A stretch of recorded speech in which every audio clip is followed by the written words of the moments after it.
those are is the transmission lines that are smaller, right? And as they get larger, those become huge market-based grids, and those are different than what they don't own those. They own those smaller lines that are usually wooden and whatever like that. Yeah. So the problem is nobody connects in those areas. They're usually not competitive. I don't know if your area is or not, but okay. most areas aren't competitive in our area in that sense. I mean, I've noticed that a lot. Yeah, and it's been good and bad. I mean, I think we're able to offer our consumers a really low price. Yes. Look at the rest of the country. Yes, it is. I understand the flip side of it. It's also it doesn't feel as free for the consumer. So yeah. But the goal is to bring some of that freedom in and to work with you. I think solar is a really good bridge to do that. So hang around. We'll get you. I would like you, to also consider whether you're just do you have your own business or if you're going to work under somebody. We'll kind of need that too. That's usually what we work under. I'm aligning all of that right now. I do have my own outfit. It's called REAL-TEXAN Solar. That's it. I do three things. I do commercial, I do residential solar, and I also do substations. So I consult freelance for all three. And I'm not sure if you're on social media or anything like that. I kind of make a lot of noise on social media, and you can follow me and I'll follow you back.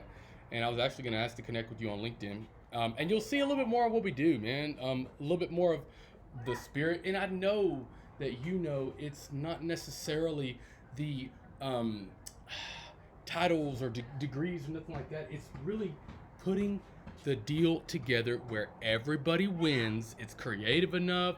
And presenting it in the way that will make sense to them, and coming through and keeping my word essentially. Sure. Yeah, man. And so I think let's take those steps. Especially I would almost recommend getting your LLC if you haven't. Yeah. I'm on that right now. And then what happens is that you come back to us when that's done. And then what we do is that we write the NDA basically to your LLC, essentially, that helps you, that helps everybody. Yes, sir. And then our legal department goes through, and that's the reason I'm worried about that is they check to make sure the status is good for that LLC. They don't want anybody, of course, they don't want us working with anybody that's not. So that'll help you at least get kind of through the door. It sounds silly, but that'll help you get through the door, and then it'll help you get on our list. And then, as I told you, in the meantime, consider trying to find projects that are outside, find load that's outside, that's potentially you could bring back to, Coleman. And that might be a good way to get going. I do have one. Sometimes even then, sometimes that doesn't quite do it. Yes, sir.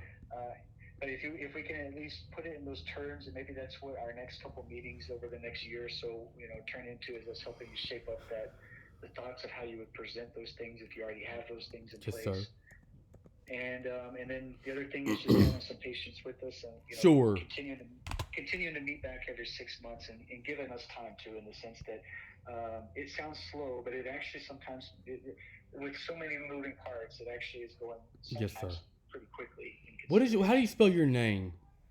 Yeah, and the other thing is I am on Facebook, but I don't get on Facebook that often. But LinkedIn, I'm looking for you on LinkedIn. Oh, yeah, sure.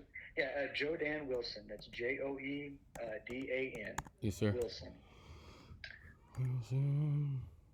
And as far as who is the head person, this one kind of hell yeah. off a little bit. Hell yeah. There you go. I just sent you something. Yeah.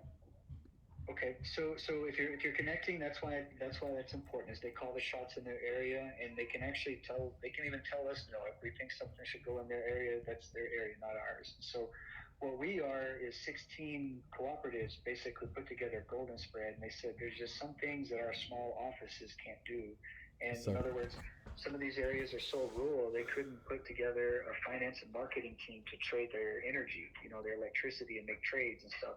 So we have a market operations that not only runs our power plants, but also buys energy from the market and other things like that. So I would definitely say that's kind of where golden spread takes place. And so we have, when it comes to their energy supply, that's why it kind of is our authority in that area, because we supply 100% of the electricity that comes back to your co-op.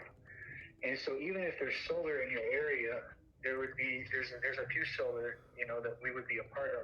We potentially in older contracts in potentially for whatever reason Coleman County may have bought it, our own portions of that energy, and so they do serve a little bit from their distribution, but what they call their wholesale energy, we purchase and buy. And so whenever it comes to planning, they're trying to focus more of it through us because we basically do the economic analysis of everything. Just like I told you earlier, Yes, sir. we're not going to bring anybody in that hurts anybody else down Hell the line. yeah. And I'll be honest with you, those members before these energy markets existed, and we're living in a great energy market world, and we're not going to tie it all the way back to you guys. But before that existed, man, they would write a deal for this guy over here, and then a different guy. They weren't discriminatory, but for different reasons, they'd write a pretty different deal for this guy over here, and you would end up with a lot of costs that just weren't needed. In other words, they were overpaying for a lot of their energy, and it was causing the consumers to overpay for their energy. And so, with markets and with golden spread being put in place, we've been able to save well over $1 billion in energy costs for this area. So. But anyway, that's kind of what our place is. So You put things in such a fascinating way. You have a gift, man. Like, and it's I like, appreciate that. yeah, and it's not kissing ass or nothing like that. It's just like some people they talk and it's I guess they can't form their thoughts well enough, or maybe I'm just like thinking too fast. But yeah. Well, you know what? You're an entrepreneur, and I think you're like I'm. My economics and finance and economics is my background, and so I'm putting things in probably a little bit more understanding.